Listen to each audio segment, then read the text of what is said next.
Bueno, buenas tardes a todos. Mi nombre es Marcelo Gregorio, soy del área de ingeniero de servicio de Motion. Estamos con mi compañero Luis Fajardo, también ingeniero de servicio del área de Motion. Continuando con las presentaciones que se están dando de parte de ABB, en este caso nos toca ver la migración del DCS 800 al DCS 880.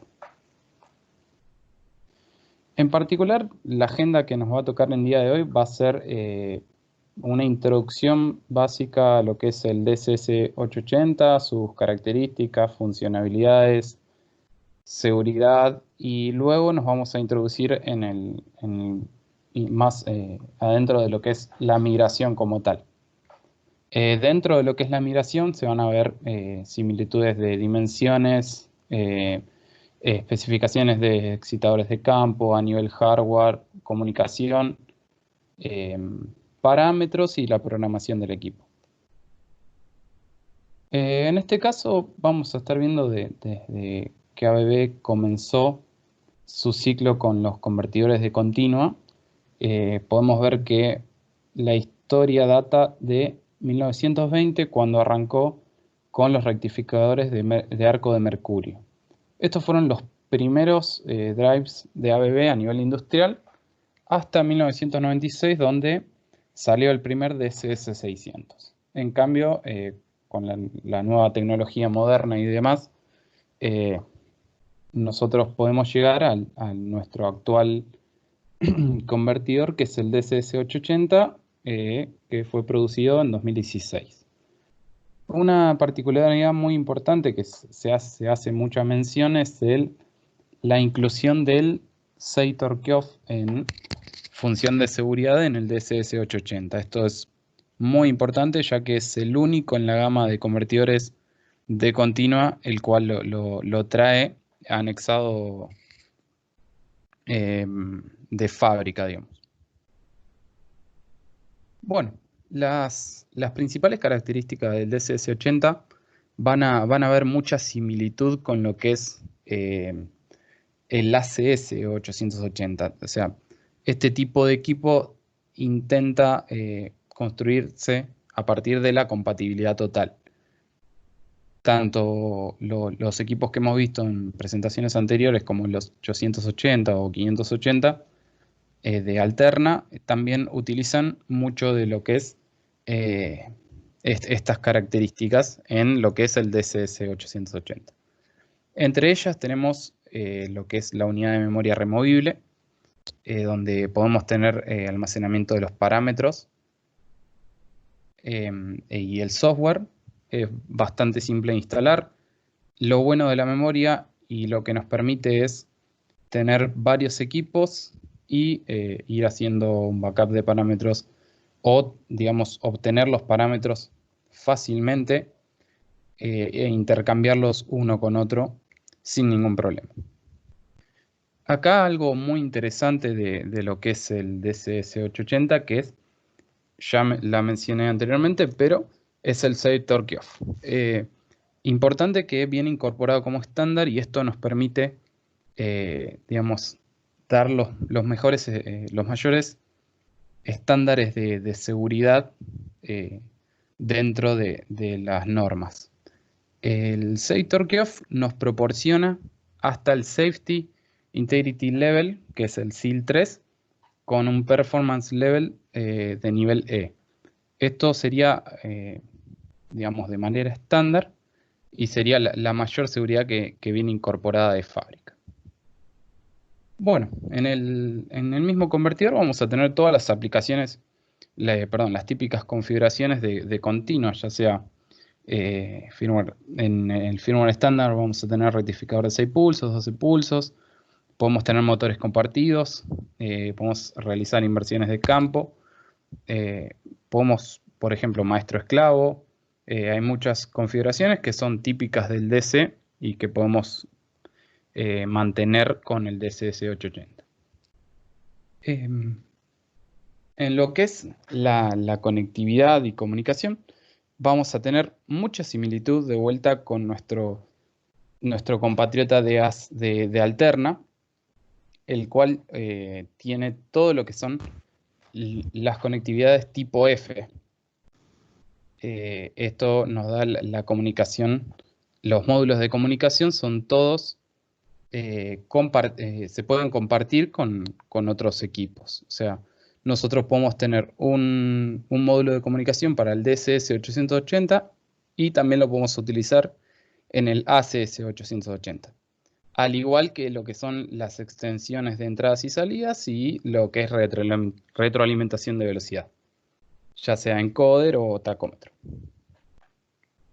Y luego tenemos una funcionalidad nueva dentro del DSS 880, que es el Drive to Drive, el D2D, que es básicamente una conexión RS485, que esta se utiliza exclusivamente para el maestro esclavo.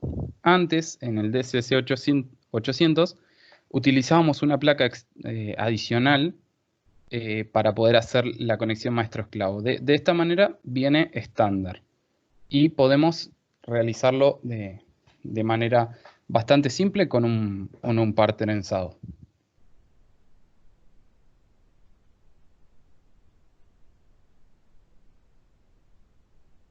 Bueno, siguiendo con un poquito con las principales características, vamos a ver también muy similar lo que es el panel de control, la interfase de monitorización y navegación. Vamos a tener lo mismo básicamente que el ACS 880, con las particularidades de parámetros, obviamente, de continua, ¿no? En este caso, lo que son los firmware sí cambian, pero la manera de navegar en ellos, cambiarlos y demás, es exactamente la misma. Lo que es, vamos a tener para este equipo el Drive Composer como herramienta software para PC. Vamos a poder realizar todas las mismas configuraciones que podíamos hacer para un equipo alterna. Lo vamos a realizar en continua. Podemos realizar gráficos, backups, event logger, paquete de diagnóstico. Podemos realizar absolutamente todo lo mismo que en el ACS 880. Tenemos, como lo dije anteriormente, la conectividad universal en cuanto a todos los conectores tipo F, y nos va a permitir también programación adaptativa de fábrica.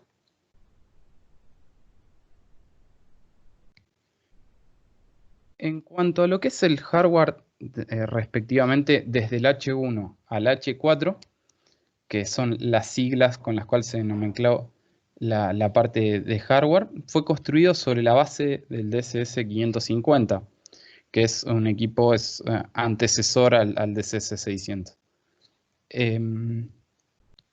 ¿Cuál fue la idea principal de hacerlo sobre esa base? Bueno, anteriormente los equipos se construían con la etapa de potencia y sus placas por encima de ellas. La particularidad del DSS 550 nos permite que podamos hacer una pequeña separación en estos DSS 880 nuevos para que nosotros podamos separar la ventilación de los módulos de potencia de las placas de control. Con lo cual nosotros no transmitimos ni aire caliente ni suciedad a las placas de control y de potencia. Solamente refrigeramos lo que son módulos de potencia, en este caso tiristores. Bueno, aquí unos nombres de lo que son las placas, las placas de interfaz de alimentación, que es la SDSS PIN H01. Está basada en su antecesora, alimentación de campo interno, SDSS BAB F01, y placa de control SDSS con H01. Acá vamos a ver lo que son una descripción de hardware o el tipo de código común con el que nos vamos a encontrar en toda la serie de convertidores de continua 880. En esta familia vamos a poder ver lo que es el tipo. Acá arriba tenemos cómo lo vamos a ver y acá la descripción.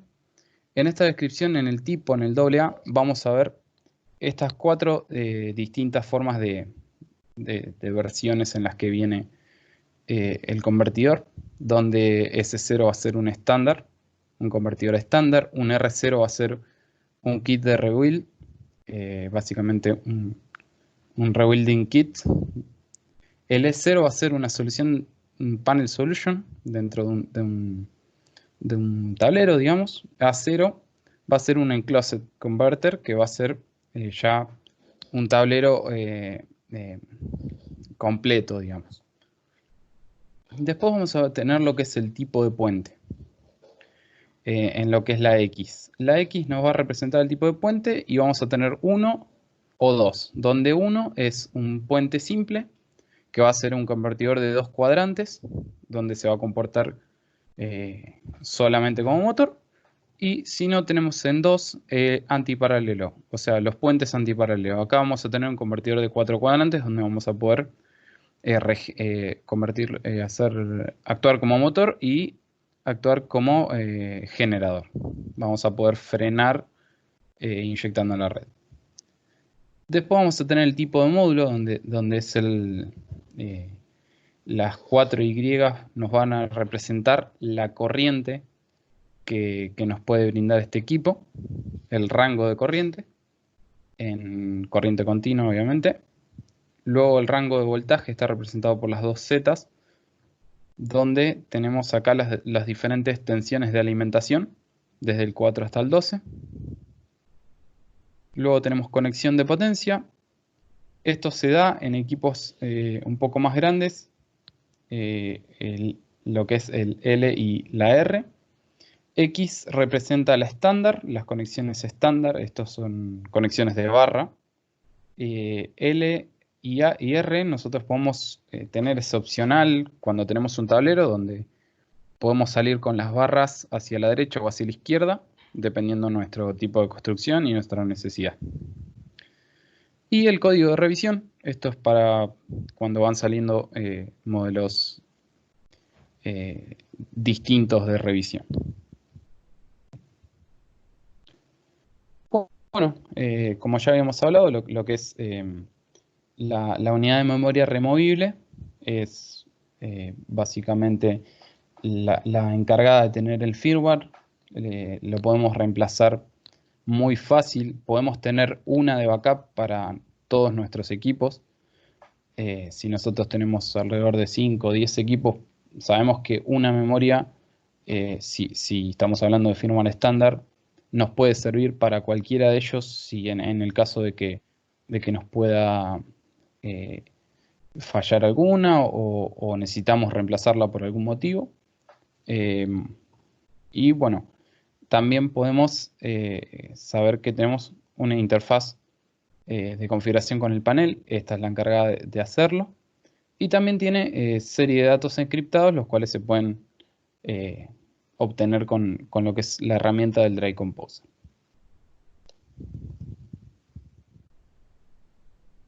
Acá vamos a tener lo que son los módulos de comunicación, los módulos opcionales en este caso. Vamos a ver que es compatible con casi todos los protocolos de comunicación, ya sea Profinet, Profibus, PowerLink, Longworks, Modbus, Ethercat, CANopen y demás.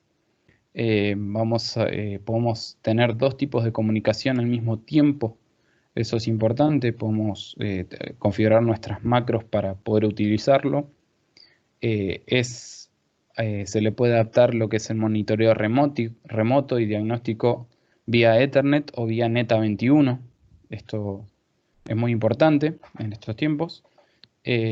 Módulos de extensión de entradas y salidas, retroalimentación de velocidad y extensión DSS son las características más importantes que tiene nuestro DSS 880.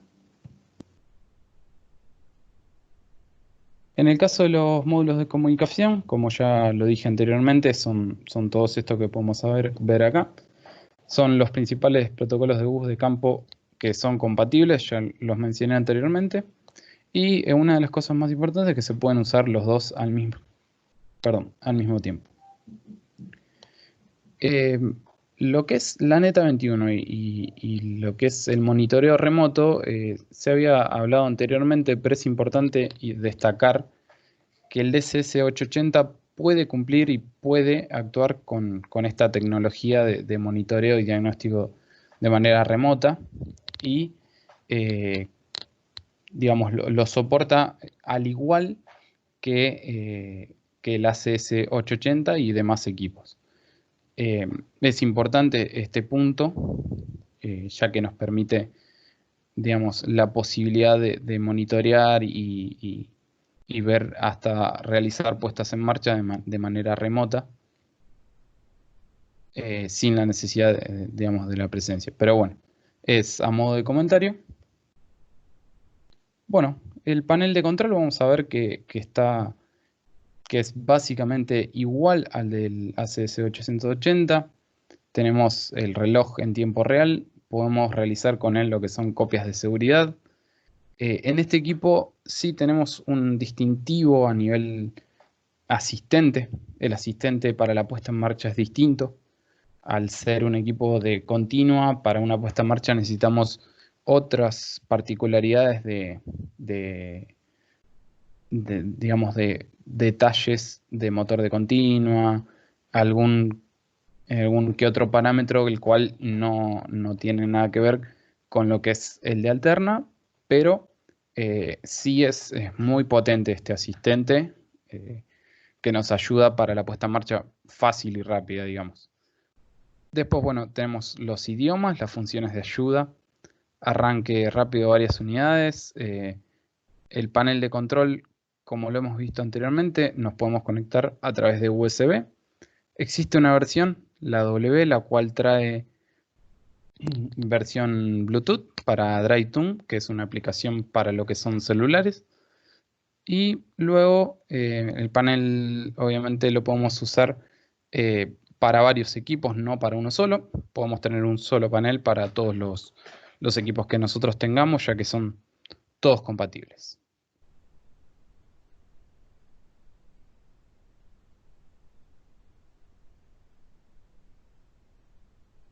Bueno, lo que es la conexión a los DSS 880 a través del panel de control o mismo a través de Drive Composer Pro se puede hacer de la siguiente manera teniendo varios equipos dentro de la misma línea. El panel BOSS lo que nos permite es hacer una conexión serie de hasta 32 equipos a través de él, de lo que es un protocolo también 485 con cable RJ45. Nos permite conectarnos de uno hacia el otro de manera fácil y sencilla, es simplemente un conector. Y en el último equipo siempre es importante destacar que hay que hacer la terminación, dado que es una conexión a anillo, y necesitamos terminar la comunicación para que sepa que es el último equipo. Esto lo podemos hacer vía panel y al mismo panel nos podemos comunicar con nuestro Drive Composer Pro y ver todos los equipos dentro del software. Bueno, como hablamos anteriormente, para lo que es comisionamiento y mantenimiento del equipo, vamos a utilizar la herramienta Drive Composer. Como hemos visto anteriormente, esta herramienta tiene todas las posibilidades de lo que son funcionalidad de puesta en marcha, monitor, event logger, backup de parámetros, tenemos programación adaptativa, data loggers, tenemos muchas cosas, es bastante potente y nos va a ayudar a resaltar lo que es nuestro mantenimiento y el comisionamiento de nuestro equipo. Una de las cosas que es muy destacable del Drive Composer Pro, pero digamos destinada a lo que es el DCS 880, es el asistente de comisionamiento. El asistente de comisionamiento tiene varias páginas donde nos va a pedir todos los datos que son estrictamente necesarios para nuestra puesta en marcha. Nosotros acá podemos ver, por ejemplo, los gráficos que nos está pidiendo y nos va, en función de lo que nosotros vamos colocando de nuestro motor o de nuestras protecciones, nos va a ir haciendo las curvas de motor, las curvas de velocidad y demás. Esto continúa y termina con una de las funcionalidades muy importantes que pide sí o sí que configuremos, que es el STO. Al igual que en el ACS 880, nosotros vamos a poder ver diagramas en Drive Composer Pro.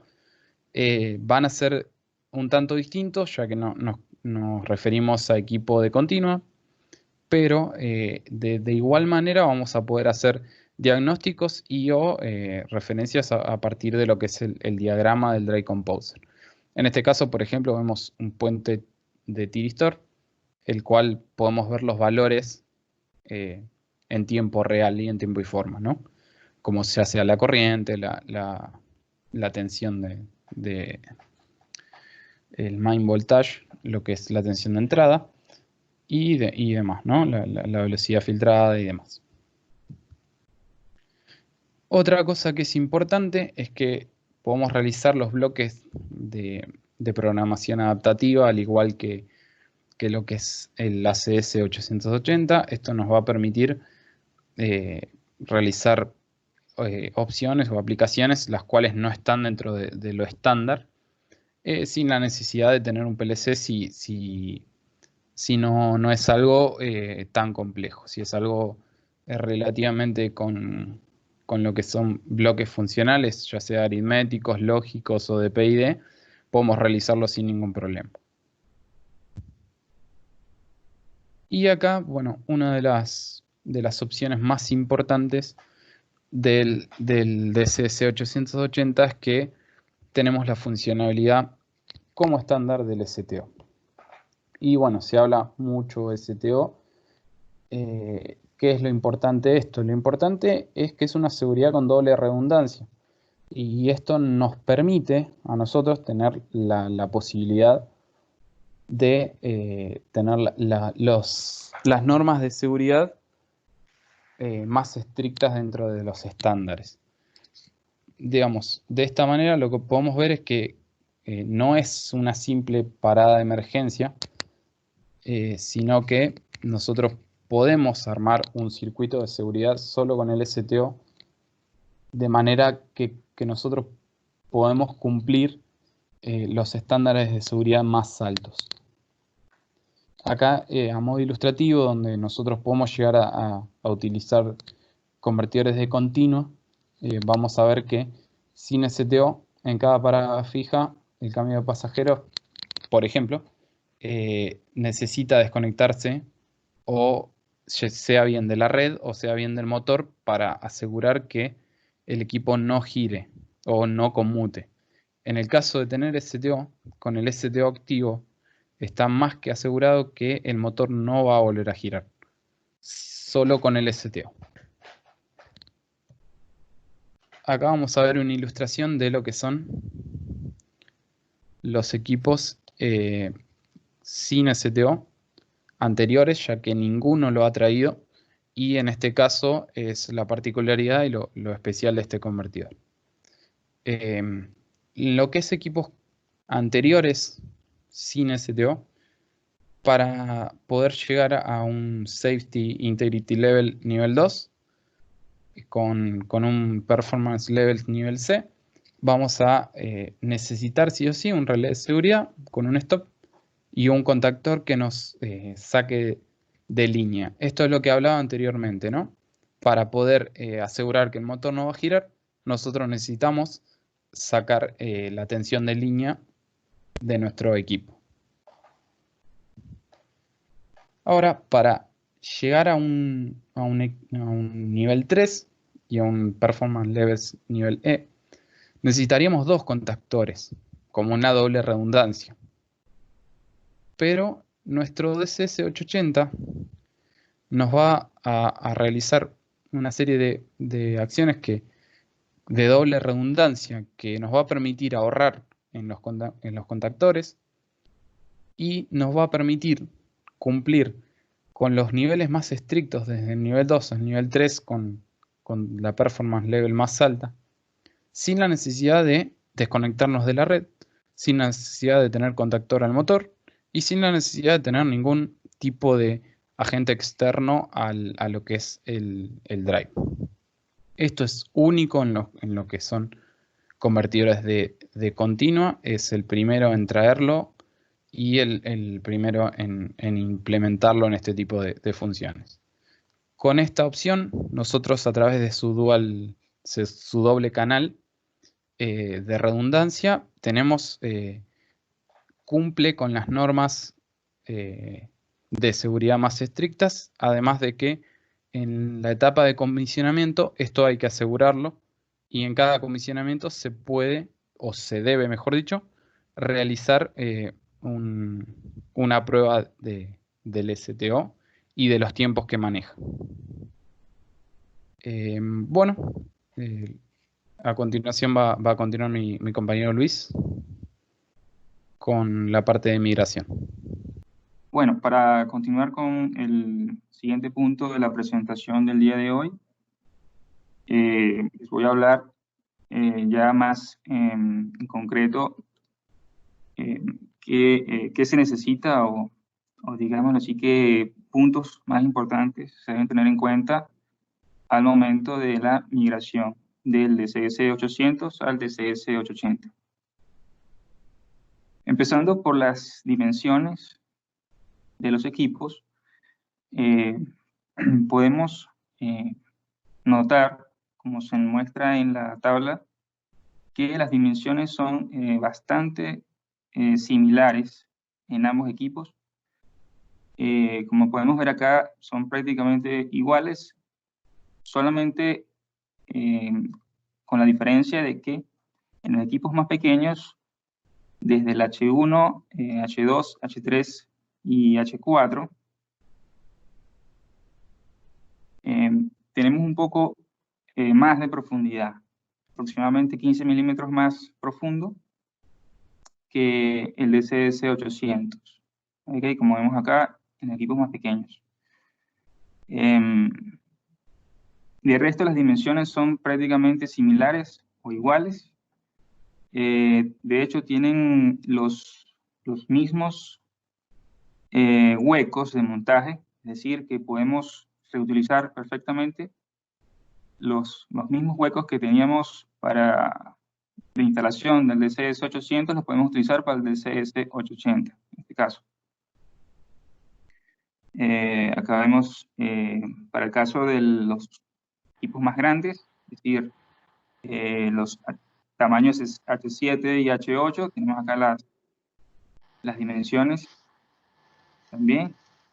Y bueno, de resto notar acá que la nomenclatura cambia un poco, ya que para el caso de el tamaño anterior, que era nombrado D4 más en el DCS 800, ahora cambia la nomenclatura a H5. ¿Okay? Sin embargo, sigue siendo el mismo equipo, como vemos acá, las mismas dimensiones. Y así continúa con H6, H7 y H8, que era el anterior de 5, de 6 y de 7 en el 800. Cambia un poco el tamaño de los terminales de salida, de las fases, pero en sí son bastante similares y no deberían dar ningún tipo de problema a la hora de reemplazarlos. Continuando con los rangos de corrientes de armadura disponibles, para el caso de los equipos de tamaño H1 al H5, podemos notar acá como principal diferencia que en el caso de el de 1, de 125 amperes y 140 para 2 y 4 cuadrantes respectivamente, ya no está disponible en el caso del 880. Sin embargo, se reemplazaría perfectamente, o está disponible en el caso del 135 y 150 amperes para 2 y 4 cuadrantes, ya con tamaño H2. Igualmente, para el caso de 230 y 260 amperes para 2 y 4 cuadrantes, vemos acá que no estaría disponible exactamente ese rango de corriente, pero tendríamos el más cercano, que sería 225 y 250 amperes respectivamente. De resto, los mismos rangos de corrientes que teníamos para el DCS-800, los tenemos disponibles en el DCS-880, para 2 y para 4 cuadrantes. Revisando acá para el caso de los tamaños un poco más grandes, del H6 al H8, vemos acá en la tabla que exactamente todos los rangos de corrientes que teníamos anteriormente los tenemos igualmente disponibles para el DCS-880, que no hay ningún tipo de diferencia relevante en este aspecto.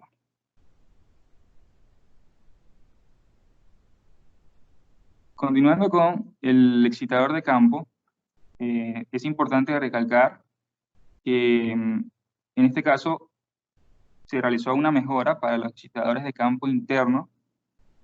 Para el caso de los equipos con tamaño de H1 a H4, son los que tienen excitadores de campo interno de fábrica, se hizo un incremento de la corriente disponible de 25 a 30 amperes.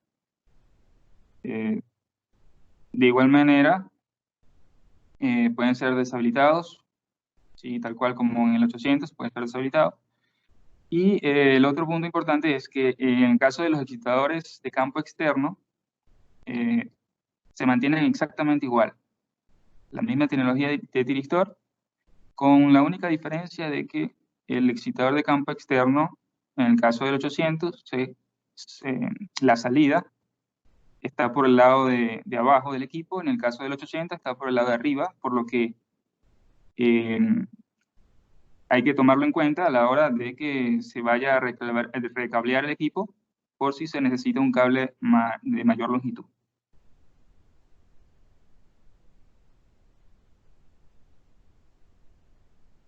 Hablando sobre las entradas y salidas de ambos equipos, haciendo la comparación, tenemos que en el caso del 800 y el 880 son exactamente iguales en cuanto a las entradas analógicas. Tenemos corriente y voltaje configurables. Igualmente dos salidas analógicas configurables también en corriente y voltaje. Una salida analógica. Y bueno, tenemos acá como diferencia, en el caso del 800 teníamos 8 entradas digitales 24 volt, en este caso en el 800 tenemos 7 entradas digitales 24 volt, tenemos una entrada digital menos. Y bueno, en el caso de las salidas digitales, en el 800 tenemos 7, en este caso se reducen las salidas digitales a 2 salidas digitales, como vemos acá. Son configurables también para utilizarlas como entradas. Mediante el grupo 11 de parámetros se pueden configurar si las queremos para entradas o como salidas. Y bueno, en este caso tenemos 3 salidas de relés. O sea, tenemos menos salidas digitales, pero tenemos 3 salidas de relé que antes en el 800 no tenía. Igualmente tenemos una salida de relé para el contactor principal. Tenemos, por supuesto, el STO, que en el 800 no estaba. De igual manera tenemos la entrada para el taco, el encoder. Y bueno, en este caso se puede configurar la PTC. Puede tener vía entrada digital 6. Lo cual en el 800 solamente mediante una entrada analógica se podía realizar. De resto no hay mayor diferencia en cuanto a entradas y salidas. En cuanto a módulos de extensión y comunicación, como se explicó anteriormente, en el caso del 800 se utilizaban los módulos serie R, los módulos de comunicación para el Tilbos. En el caso de los anteriores se usaban la serie N, y pues ahora se va a usar en el 800, se usa la serie F de Tilbos. La serie de comunicación sigue siendo bajo los mismos conceptos, pueden usar de la misma manera, solo que ahora el tipo de módulo, o sea, cambia. En cuanto a la comunicación vía DDCS, ante fibra óptica, anteriormente se usaba la placa de comunicación SDS-8. Ya en el 880 no se dispone de esa placa, sino que se dispone de la FDCO en el slot 3. Es importante recalcar que el Drive Windows ya no es soportado, ya no se puede usar el Drive Windows como software de comunicación, ya que se usa el Drive Composer, como se mencionó anteriormente. Para el modo de comunicación Drive to Drive, como se comentó anteriormente, se usaba la placa DSL4. En este caso se usa una placa con otra nomenclatura, pero el mismo concepto de comunicación. Esta placa ahora se va a usar para la comunicación del excitador de campo externo, para la comunicación de 12 pulsos, y ya no se va a usar el maestro esclavo mediante este medio de comunicación, ya que se usa en este caso el de X2D o mediante la placa FDSO.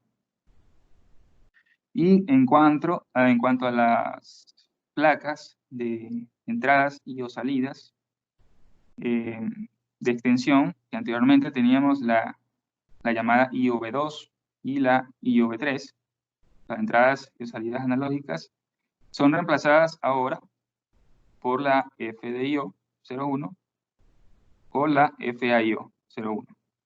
Este es uno de los puntos bastante importantes a tener en cuenta a la hora de migrar, ya que ya no están disponibles más estas placas que antes teníamos en el 800. Por lo tanto, es de considerar a la hora de reemplazarlo, ya que se habría que recablear en caso tal que tengamos dichas placas. Como vemos acá, este es un diagrama de control principal del CS800, en donde anteriormente teníamos estas placas, que estoy comentando. Del resto, los excitadores de campo son exactamente similares, es decir, los mismos excitadores de campo que estábamos utilizando para un DCS500, un DCS600 o un DCS800. Podemos perfectamente reutilizarlos para nuestro DCS880.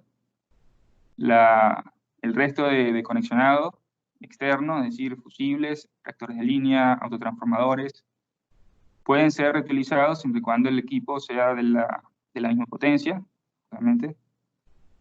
Y de resto, en sí, sigue siendo bastante similar al DCS800. Como vemos acá, en el diagrama de control de DCS880, ya no existen las placas de entradas y salidas analógicas, ya que irían ahora, deberían ir en el slot 2 o en el slot 3, como les dije anteriormente, mediante la FIO o FAIO para las entradas y salidas analógicas. Este es un punto importante, como dije anteriormente, porque habría que recablear dichas placas. Esta era una de las ventajas del 800 a los equipos anteriores, ya que esas placas podían totalmente reutilizarse, mantenerse tal cual el cableado. Y bueno, ya esto no sería así. En este caso habría que recablear dichas entradas y salidas analógicas.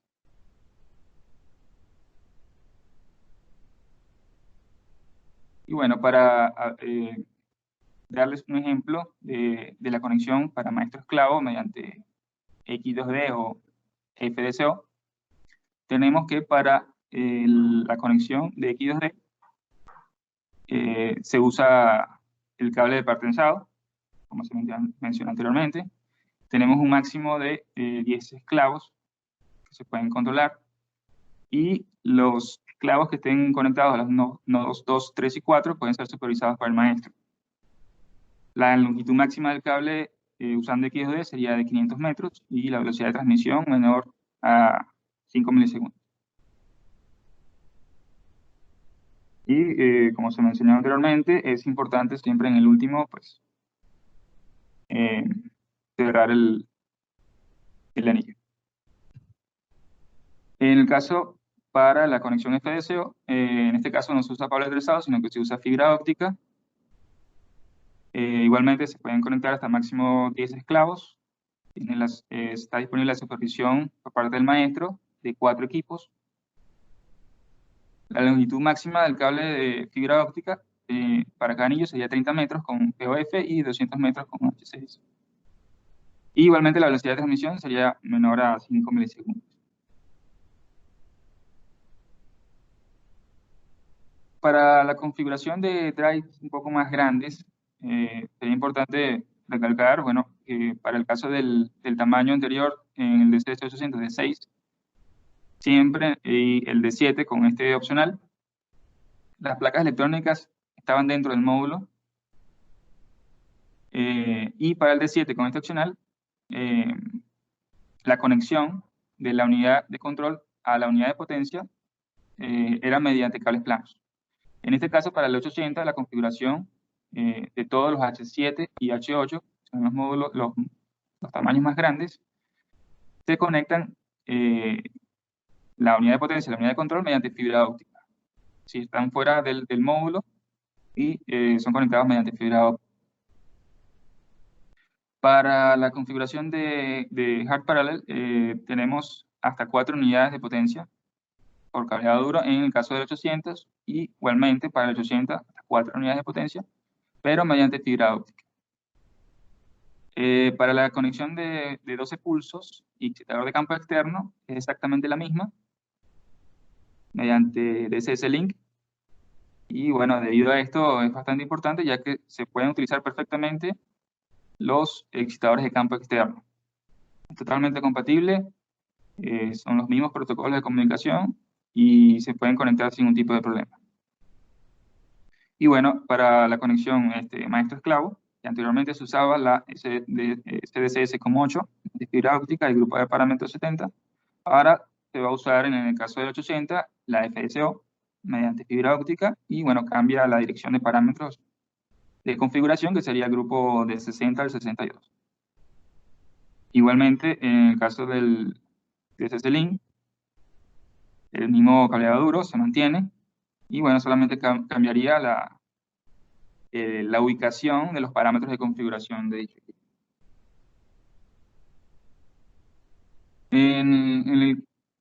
Lo referente a las herramientas de software, teníamos que para el caso del DCS800 usábamos el Drive Window Lite, que en este caso tenía el Startup Assistant, o el asistente de puesta en marcha, de manera gratuita, mediante una conexión RS232. ¿Okay?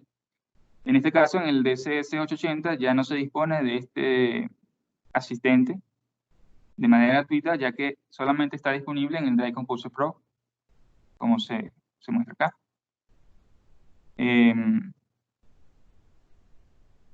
Antes usábamos, como dije anteriormente, el Drive Windows mediante fibra óptica, ahora se usa el Drive Composer Pro mediante conexión USB o Ethernet. Tenemos el panel ahora, como se comentó anteriormente, en lenguaje del mismo ACS 880, de la misma serie con batería total, ahora con posibilidad de conexión mediante Bluetooth. El autotuning, o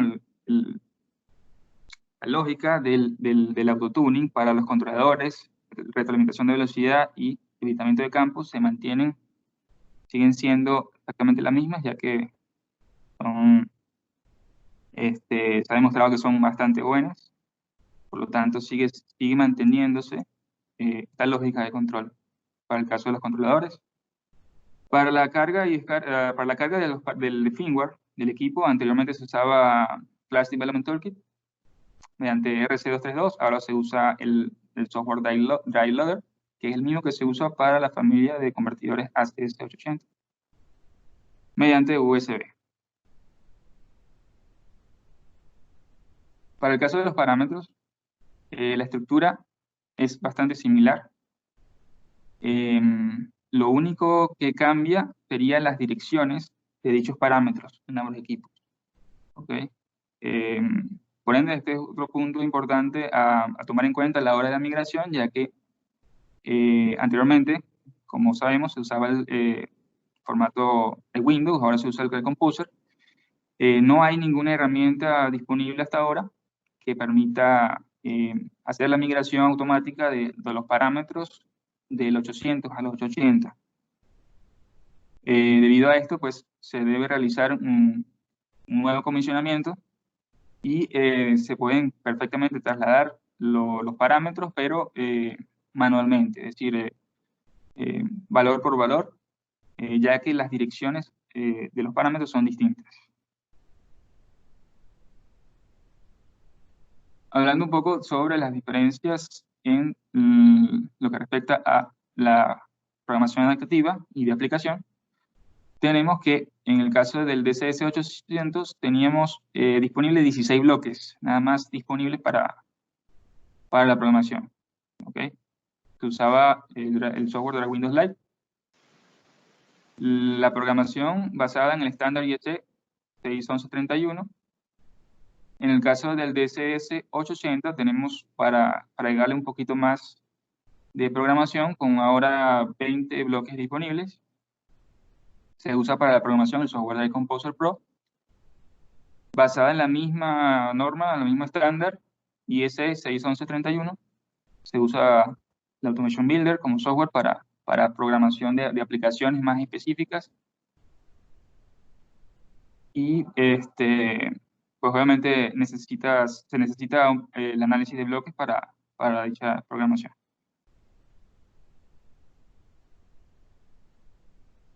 Bueno, esto ha sido toda nuestra presentación para el día de hoy. Espero que haya sido de su agrado y bueno, gracias a ustedes por su participación. Espero que les haya agradado. Bueno, muchas gracias y en breve les vamos a estar enviando información, en especial a los que la solicitaron sobre el DCTO.